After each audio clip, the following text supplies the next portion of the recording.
So I'm getting ready to go to Bahamas at the end of this week for a lovely little retreat at the Shivananda ashram, and preparing for that. And there's a whole bunch of live events I'm doing this month and next month. So it's been feeling a little busy in my mind, trying to make sure everything is prepared for in advance for each of those things.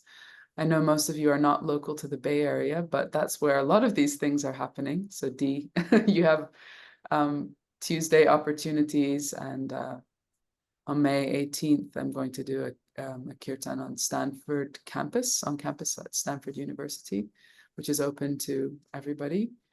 And then there's the retreat, and then I can't remember if any of you are in LA or close to LA, but there's this big concert in LA on the 1st of June. And what else? And then, oh yeah, then some of you might know the wonderful kirtan leader Madhava Das.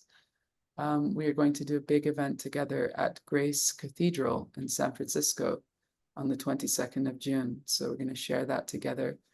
And I'm really looking forward to that because he's a very special person, and his chanting, his kirtan, has had a huge impact on my life. And I've also been supporting him playing violin in his kirtans for probably, let's see, what's that, probably at least over 16, 17 years. I'm not good at counting. So that will be really sweet. And then in July, I don't think anyone that's here on this call is from the UK. I know some of our group are based in the UK, but I'll probably be in the UK in the second half of July. So I'm looking forward to get to go home, and maybe do some events there as well. But just wanted to share that little update with you. For those of you that will be able to join something, I know for many, it's not possible. That's why one of the reasons why we do these gatherings. So this morning, there's a couple things that I thought I would love to share with you today. Funnily enough, or not funnily, but as it goes sometimes, some of the things that I'd been thinking about sharing are strangely attuned to recent events, even though I had thought about it quite some time back, last week. And last night we heard the news that, so many of you, I think, are familiar with ISKCON, with Srila Prabhupada. I think perhaps everybody, but if you're not, you can also mention it in the chat and I can give a little bit more detail.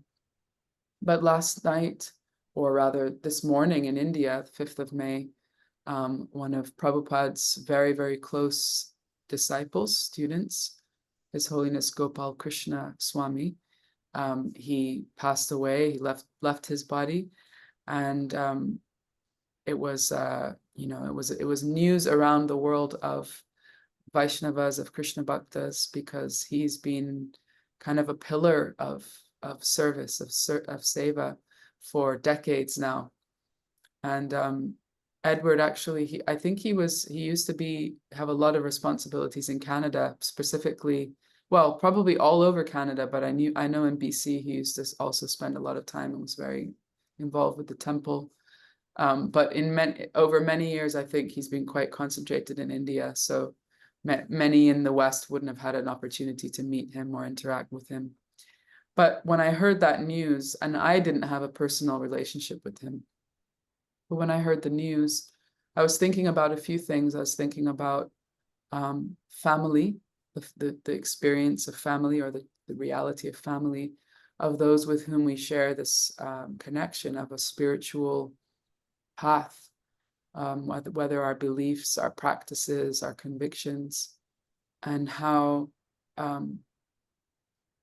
profoundly enriching it is to share that connection and to honor that connection by in whatever way we can, marking the passage of time and the rites of passage in each other's lives. You know, for me, growing up in a in a spiritual community, obviously, you know, things like birthdays and weddings, obviously that's a thing. And then the more people that you know,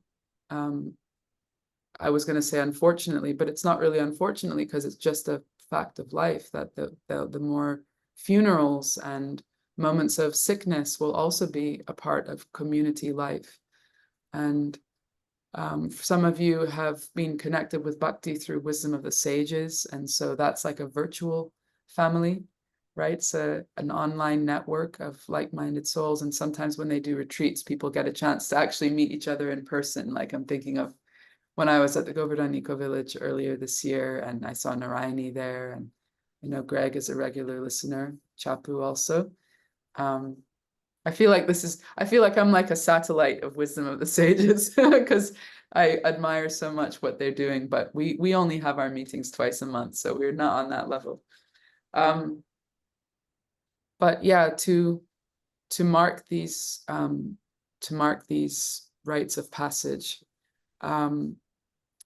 some of the most profound experiences of kirtan in my life have been in the context of a funeral, or in the context of supporting someone who's in the final stages of their life. And that has been very revealing to me, because, you know, in those moments, for anyone who has experienced this, whether engaging with people in hospice or those in your own family or whatever that may be, you know, this sort of barrier that between us, you know, maybe the normal sort of social polite things of keeping a certain distance from each other, they sort of get eroded, and the heart connection is very, very strong in those moments. And when we take that opportunity at that moment to share spiritual practice, whether it be listening to sacred texts or reciting mantras, singing kirtan, it leaves this impression in your heart, which is very, very, it's very deep. It's very difficult to ever, you know, remove that memory. I'm sure that at the end of my life, whenever that is, those moments are maybe among those memories which will come, you know, into my mind. I mean, we never know what those are going to be, but I know these are some very, very powerful, strong memories in my life. So today I wanted to, even though, like I said, I didn't have a personal relationship with him, but because I regard him as a, you know, a spiritual uncle, and also a role model, somebody that I owe a debt of gratitude to through his example of a lifetime of service. So I want to honor him in this meeting, given that it's only hours since his departure. And I think it's possible to honor people that we don't have a personal relationship with. Just hearing about someone's dedication to their teacher and their dedication to serving others. I was reading last night, I wanted to update myself on his biography, and I was just reading about his, you know, his early life. He met Prabhupada in Montreal in 1968, and he was there because he went to McGill University and studied business and I think marketing. And he stood out because at that time there were not many people of an Indian background coming to the centers, because obviously Prabhupada had come to the West to speak to Western people, and there were not that many Indians in America at that time. There were probably a significant number, but compared to today, relatively few. And so he stood out because although many Indian people would, as per their culture, come to visit the temple and see, you know, the altar and fold their hands and make a donation and then leave, he would sit in the in the lecture and stay till the very end, and he would always be extremely attentive and have many questions. So he kind of caught the eye of everybody, and over time, over the years, they developed a very, very close relationship, which led to an immense amount of service, almost unfathomable, really. Some of these great souls, I feel like the amount of service, and you could say by material measurement, achievements that they've had in their life are close to superhuman. I mean, that's how I feel about it when I look at my own embarrassingly low capacity of what I can do in a day. And or actually, I think the reality is that when you're deeply connected and deeply surrendered, the impossible becomes possible, or that which is formerly unfathomable, it becomes possible. So I want to honor him today by, in a few minutes, singing a special song, which is traditionally sung in the lineage of Sri Chaitanya when a great soul or when anyone passes away and leaves this world. But I also wanted to touch on a point that I heard last week on Monday. I heard a beautiful class from a speaker who some of you may know well, Gauranga Das. He's from the Radha Gopinath temple in Bombay, and he's quite well known all over the world now. I know I went on his Instagram account the other day and I was like, wow, he's got over 1 million followers. I had no idea he was so well known and sought after. But he is, and rightly so, because he's a brilliant and very, very deep person. But yes, he gave a lecture on Monday, and one of the things he said that really stuck with me was that taste for chanting, taste for, we speak about taste. The Sanskrit word is ruchi. I'll type it in the chat as well. Ruchi.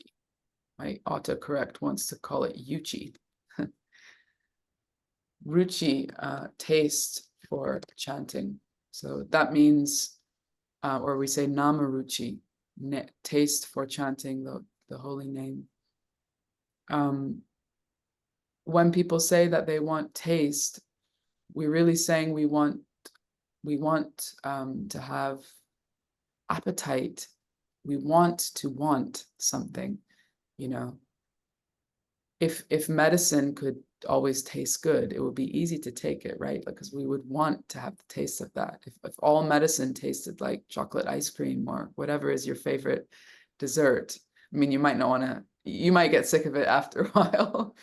And that's the limitations of most material things which we consume, through any of the holes, eyes, ears, mouth, nose. But we want to want that thing because we know it's good for us. And Sri Chaitanya says in his some of these famous verses that he spoke, that I'm so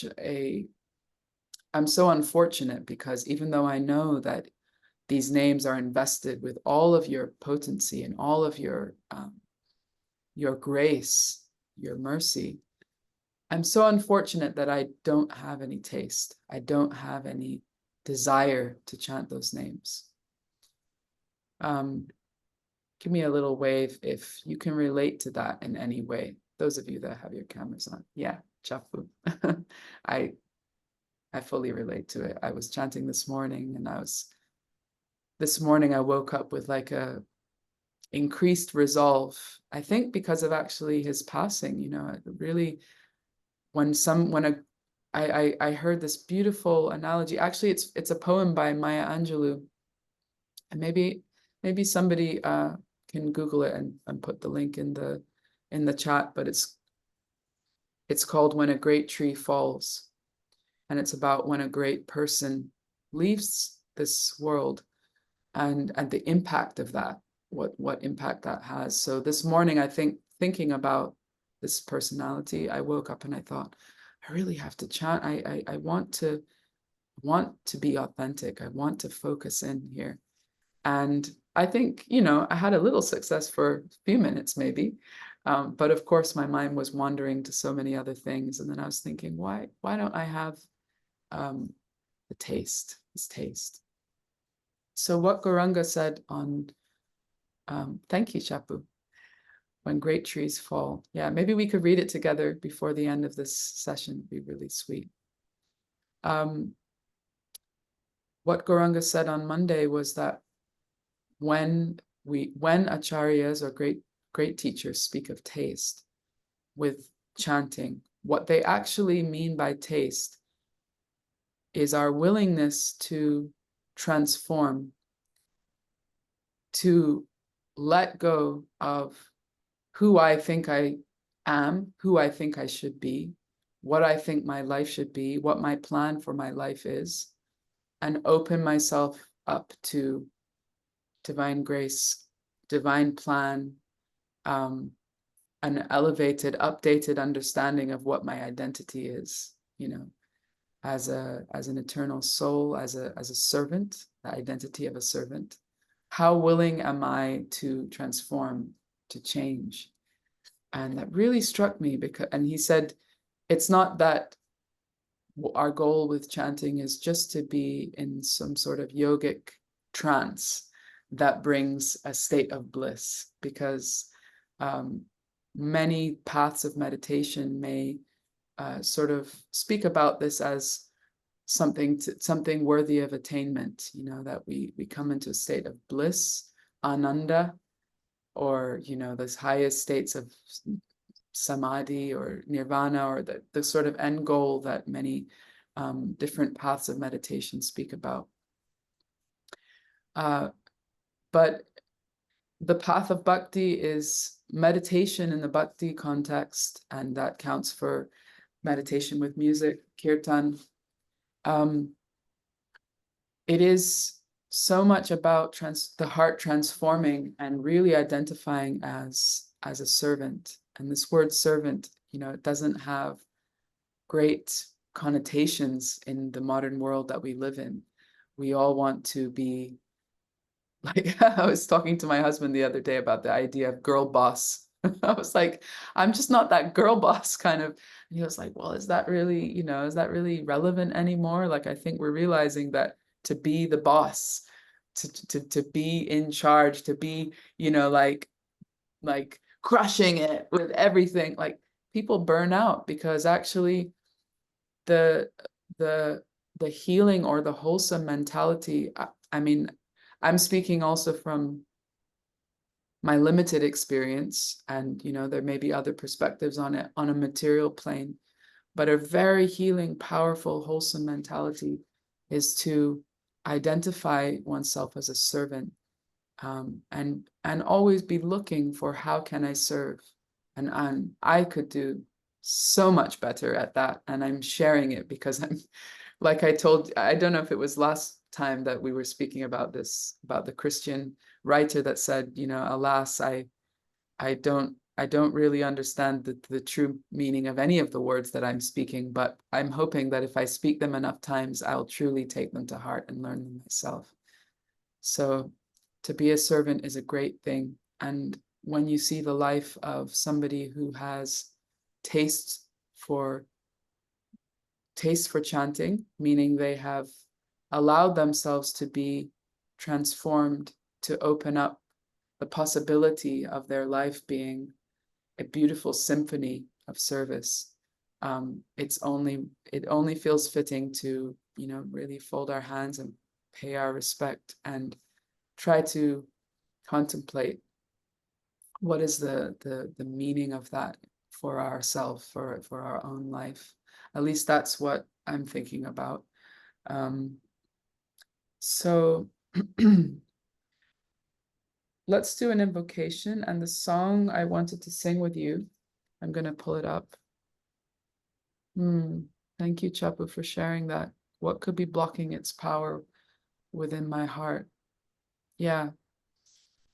I actually started reading a book this morning. It's called Maha Mantra Yoga. I'm going to write it in here. I don't know if it's still available, because I get the feeling it was published some time ago, But my husband and I, when we went away last weekend for our anniversary, we just went a little bit up the coast and just had a nice weekend in a place called Mendocino. And we went into a used bookshop, and we were looking in the, he always goes straight to the religion section. So we were just looking, and I saw this book that said Maha Mantra Yoga, and I thought, oh, it's probably going to be about some other mantra. But lo and behold, it was about the Hare Krishna Maha Mantra, and it was written by a disciple of Srila Bhaktivedanta Swami Prabhupada. And yeah, I just started reading it, and he was speaking about some of these same things. In fact, he has 72 points through the book that are all sort of things that he has experienced to be the most helpful to accessing the power of chanting. So if I come across anything in that book that I think would be helpful to share with all of you, I will, or you can look for it yourself. It has a CD in the back as well of Kirtan that kind of tells you what era it was published, because CDs are not such a huge thing anymore. But we were grateful because then we put the CD on in the hotel room, and with this Kirtan was playing all day, and we even had it playing on in the night as well. So I wanted to sing a song with you. And for those of you that have been coming every week, you'll remember that if not every week, sorry, every time we have our Sanga, you'll remember that I think it's maybe like 3 Sangas ago, we were speaking about someone called Narottam Das Thakur. And we were talking about his life story, the book about his life. It's a red book, The Glories of Narottam Das Thakur. So he's an acharya, or a great teacher in the lineage of Sri Chaitanya, which I'm connected to, or a part of. The Chaitanya tree, it's sometimes called, like we're all leaves of that tree, which has a beautiful, big, thick trunk. And this song is written by him. So we were speaking about his life story. It's Narayani's, one of her favorite books, she mentioned. I'm not sure if she's still here. Oh yeah, she's here. So I'm going to go to the song. I will share my screen. Just before I share my screen, and I've also got the link in the chat if you'd rather do it like that. Just before I share my screen, I wanted to say that Narottam Das had a lot of realization on feeling separation with great souls. So I won't go into his life story again, but basically he had heard about some great personalities, including Sri Chaitanya, from his childhood, from those who knew them personally. And he grew up always thinking, it's like, just say I heard. Or just the other day, I was listening to some music by Aretha Franklin. And I was saying to my husband, yeah, I think she's still alive. Yeah, she's still alive. And then I Googled her name and I saw, oh, she passed away now I can't remember when it was, but it was like 2010 or something. And I was like, how did I not know that? And it felt a little sad. I was like, oh, she's this great, this incredible voice, this great empowered singer was no longer around. Now, this is a tiny example because it's a bit different. I'm not seeking her out as a spiritual teacher and such. But with him, it was even more dramatic. He had been hearing about these great souls from childhood, and he was always thinking, I'm going to go meet them.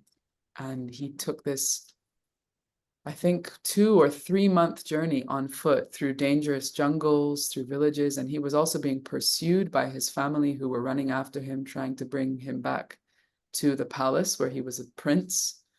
And finally, when he got to the place he was seeking, to Vrindavan, he was told that some of these souls, actually, they're on my t-shirt, Sri Chaitanya, Sri Nityananda, who had appeared to him in a dream, Sri Gadadhar, all of them, Panchatattva, and also Srila Rupa Goswami, Srila Jiva Goswami, Srila Sanatana Goswami. they were no longer physically present on this earth, and he fainted when he heard that.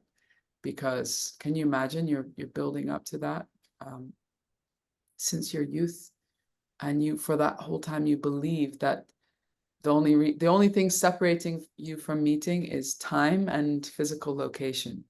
But that day will come if you just believe and just make it happen.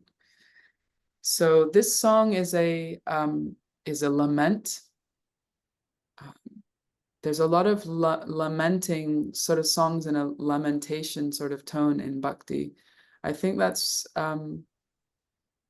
because the experience of separation from someone is glorified as the highest form of love. It's the most intense form of love.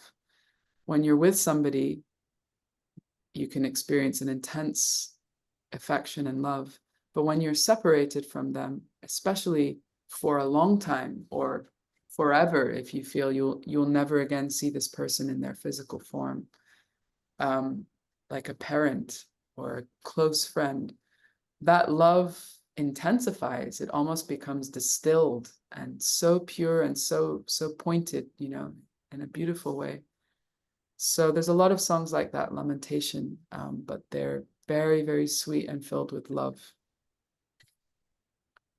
So let me share my screen.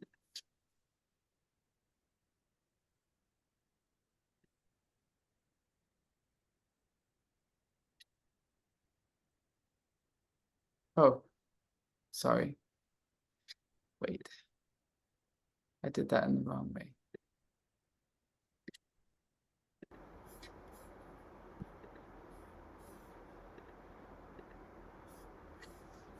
There we go.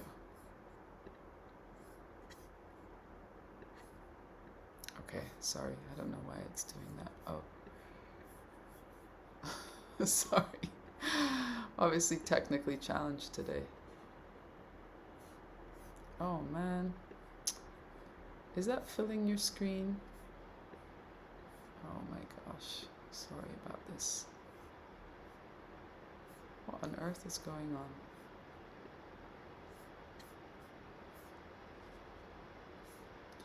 Okay.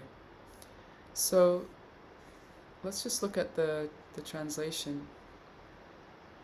And maybe some of you would like to read the translation. Maybe oh, actually, I'll unmute you. Sydney, could you read the first line? I've asked you to unmute. Yes, I'm just having a hard time seeing it. Give me just a second. Oh, okay. Are you? Okay, I'm sorry about that. No, that's okay. Okay, I think I got it. Okay. Maybe. Maybe not. Hang on a second. Gosh, I'm blinder than I thought I was. I can come back to you also. I think I can do it. Okay. He who brought the treasure of divine love and who was filled with compassion and mercy, where has such a personality and Advaita Acharya gone? Thank you. Thank you. Dee, would you mind reading the second line?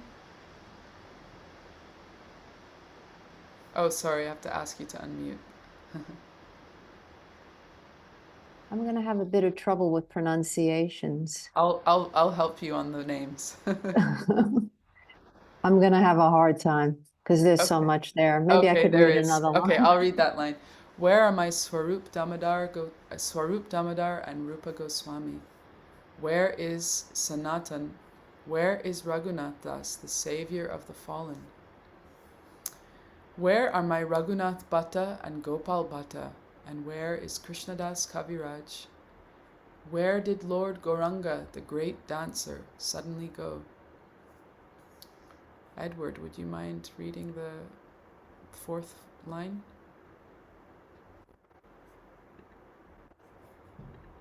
I will smash my head against the rock and enter into the fire. Where will I find Lord Gauranga, the reservoir of all wonderful qualities? Thank you. Magdalena, could you read the fifth one?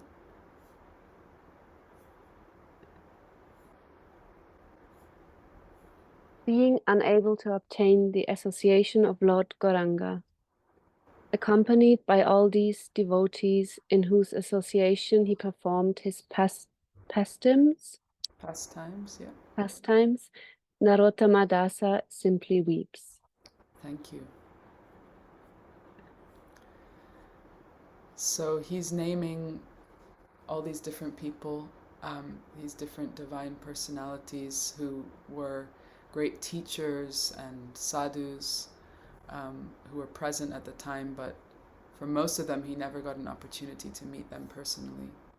And we experience that in our lives. You know, we hear about great people that we've never had an opportunity to meet, and or maybe if we've met them, we never really got to have a chance to know them in a personal way. So as we sing this song is often sung when someone leaves their physical form, and I think I will play my violin with it actually, which I don't normally do, but I thought it could be nice. And I would like to encourage you also to think about anyone in your life who you have also lost, who you feel gratitude to, somebody, whoever they may be, maybe it's multiple people. We can take a moment actually just to bring them into our mind.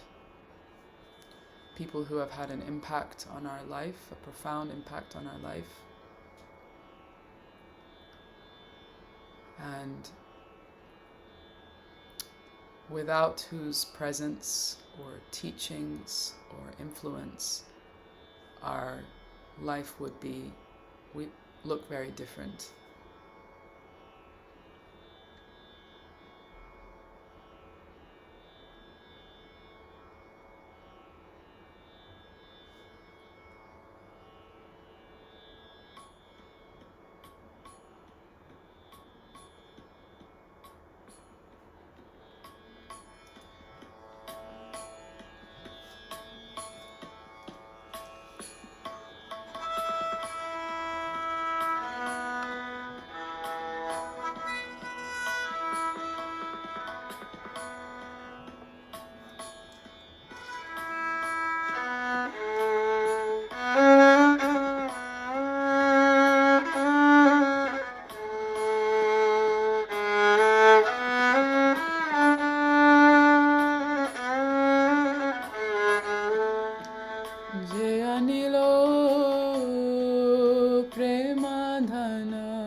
Sing it with you.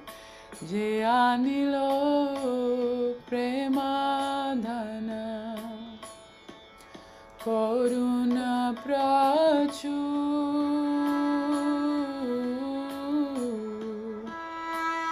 Heno Prabhu Kotagela Charyataku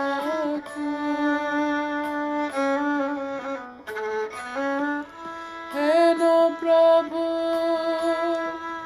Kotagela Charyataku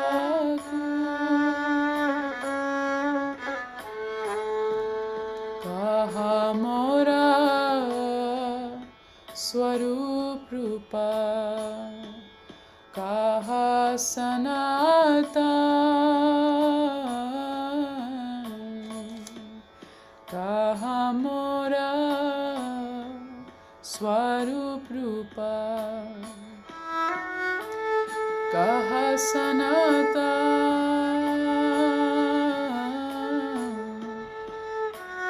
Kaha Dasa Raghunata Patita Pava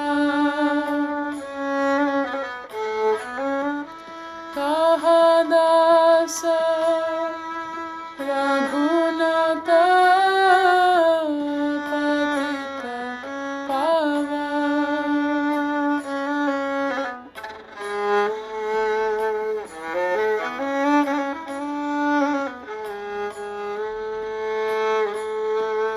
Kahamora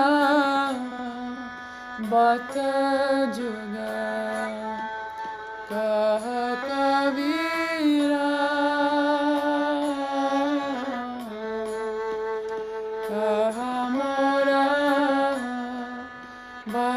juga kaha kabira ekakale kotagela gora natara ekakale kotagela gora natara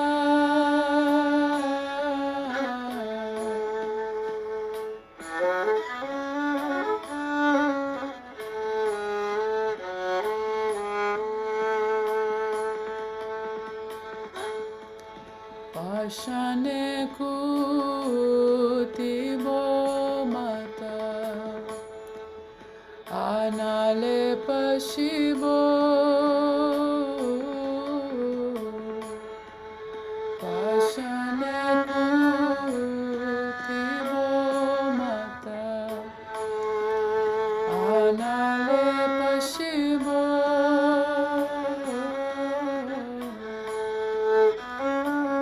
Goranga gunera nidhi kota gele pabo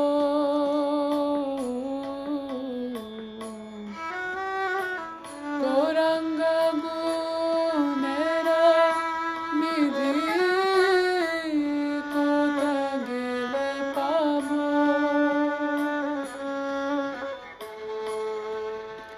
Se sabasangira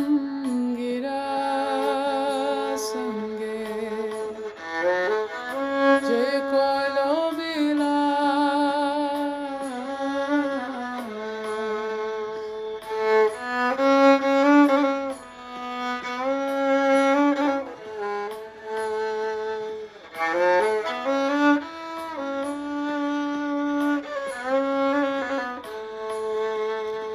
Se sangana paya kande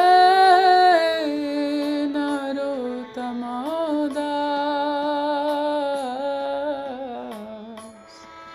Se sangana paya kande naro tamadas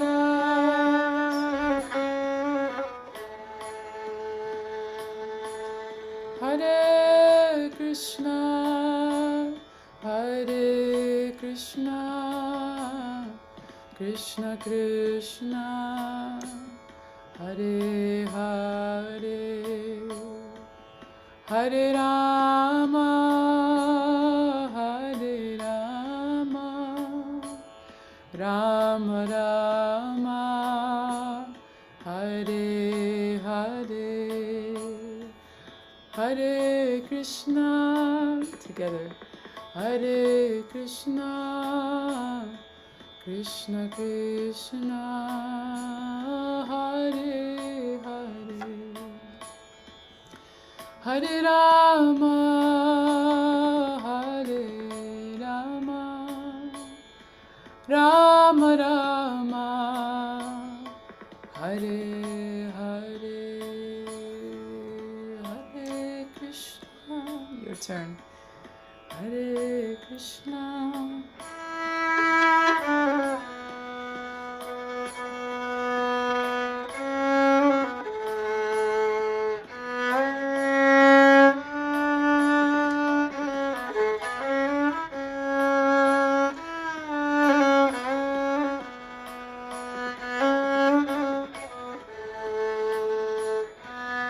Hare Krishna, Hare Krishna,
Hare Krishna,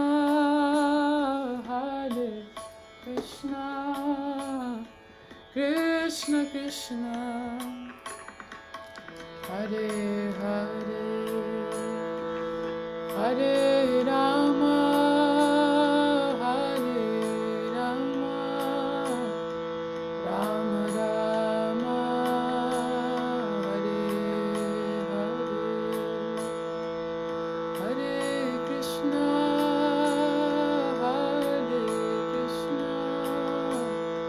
Krishna Krishna,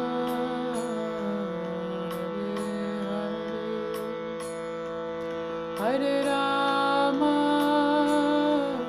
Hare Rama, Rama Rama, Hare Hare.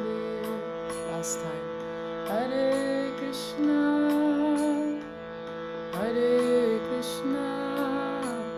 Krishna Krishna, Hare Hare, Hare Rama,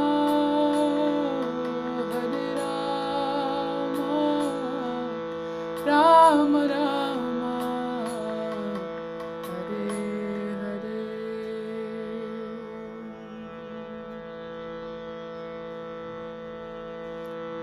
Vaishnav Thakur ki jai.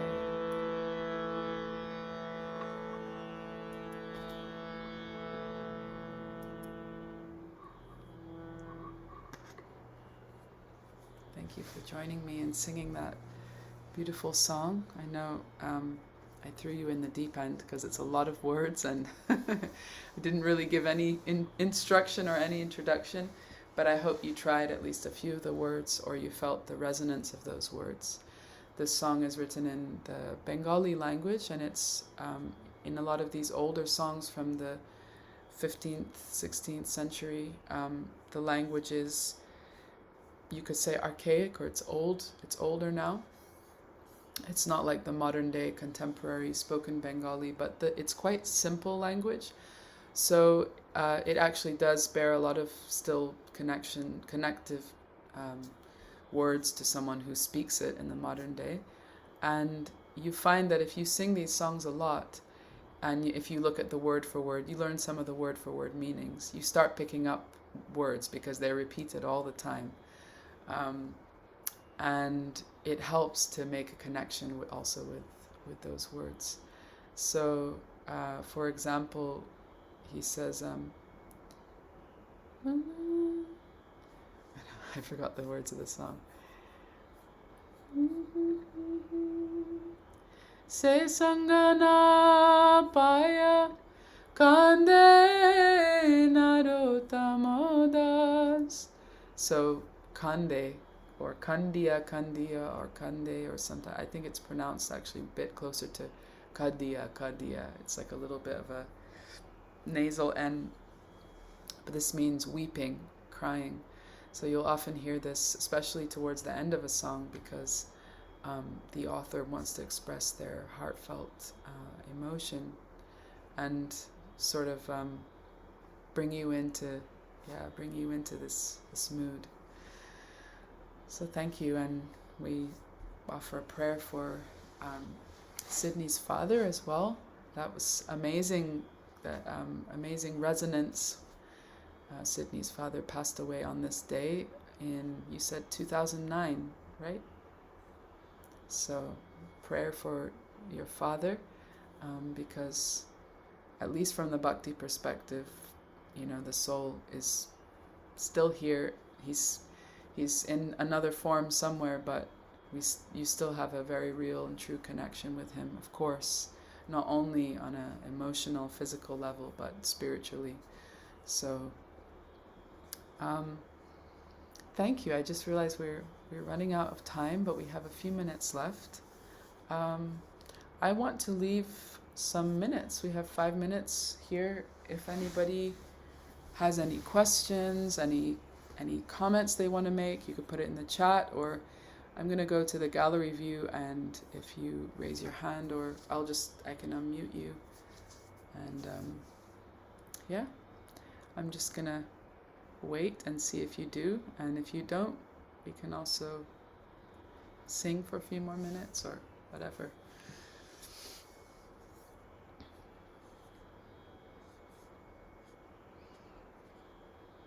And for those of you watching this back later, if you do, oh, I see you there, Dee. I was looking for the yellow hand. Sorry, I was just going to say for those of you watching this back later, please try and join us in person next time. I mean, like live, because it really is very sweet. Okay, so Nora, you might have had your hand up first, but I saw Dee first, so I'm going to ask her and then I'll come to you. Yes, Dee. Well, I put it in the chat. I was just Oh. wondering if you had any more information about June 22nd at Grace Cathedral. Currently I don't, but I'm imagining it will be in the evening, and Okay. they're probably preparing, sort of marketing stuff to put out. So as soon as I know, I'll definitely share it.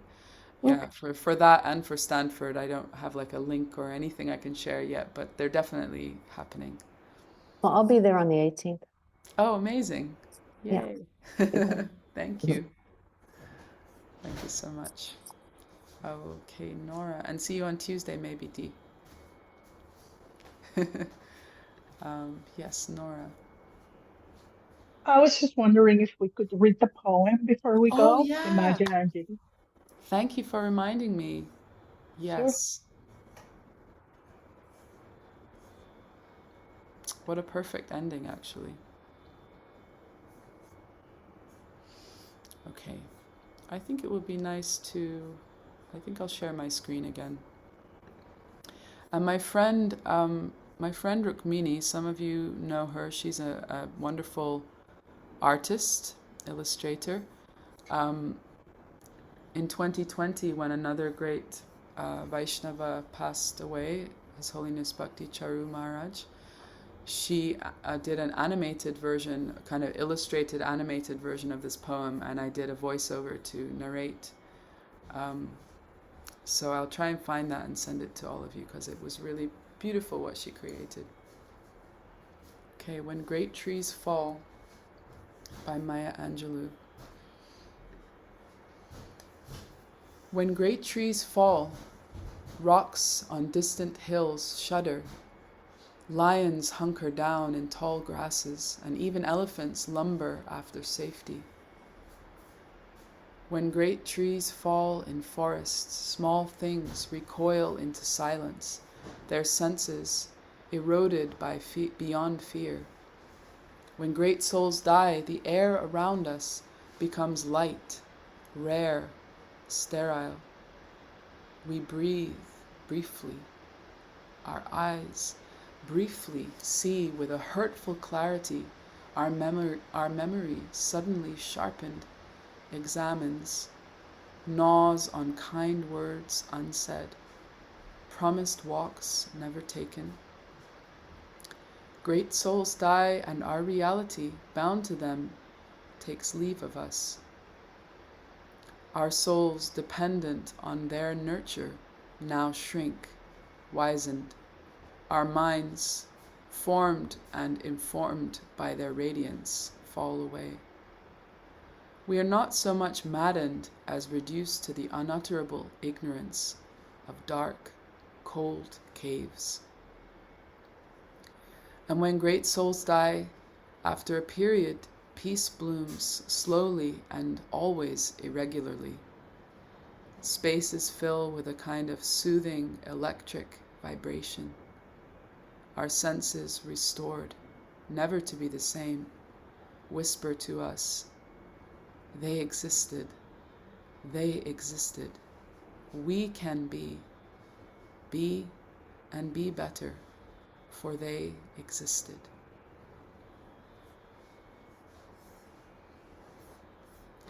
What a beautiful poem.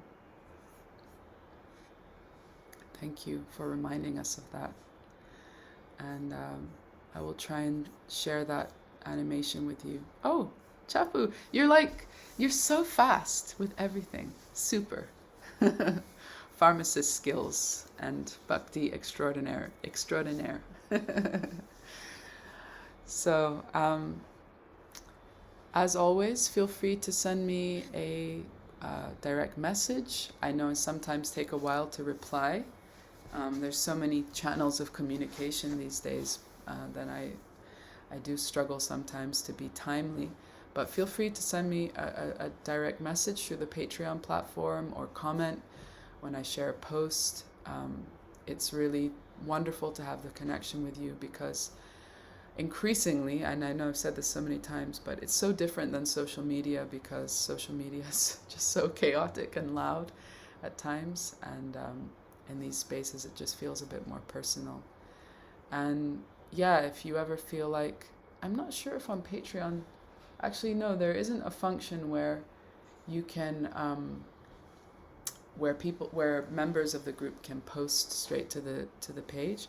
But I think what I'll do right now is I will put a post just asking if anyone has joined in my Patreon group recently to please introduce yourself, share something about yourself, because I know some people in this group have been joining for the last 4 years or so, and I feel like we do know a little bit about each other, but for some of you, I feel like we haven't properly met yet.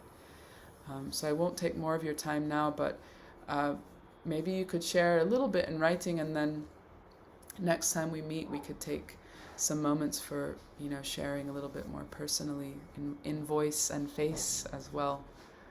That would be really wonderful. So the next, thank you so much, Hari Kirtan. The next Sangha is on May 19th. So the morning after the Kirtan at Stanford. I'll probably be a little bit bleary-eyed and tired because I'm coming back from the Bahamas retreat at midnight, and then we have the Stanford thing the next day, Stanford event, and then we'll join you all the following morning for our Sangha. So we'll see you then. Hope you have a beautiful week, and I will share this link on the Patreon page as well, so you can watch it later if you don't have time now. Wishing you all a wonderful week to come. Thank you. Hare Krishna. Oh, that's great. Yay. I always forget how to do it in the moment. I'm like, I can do so many other mudras, but this one I always forget. There, I got it. Bye-bye, everybody. Have a great rest of your Sunday.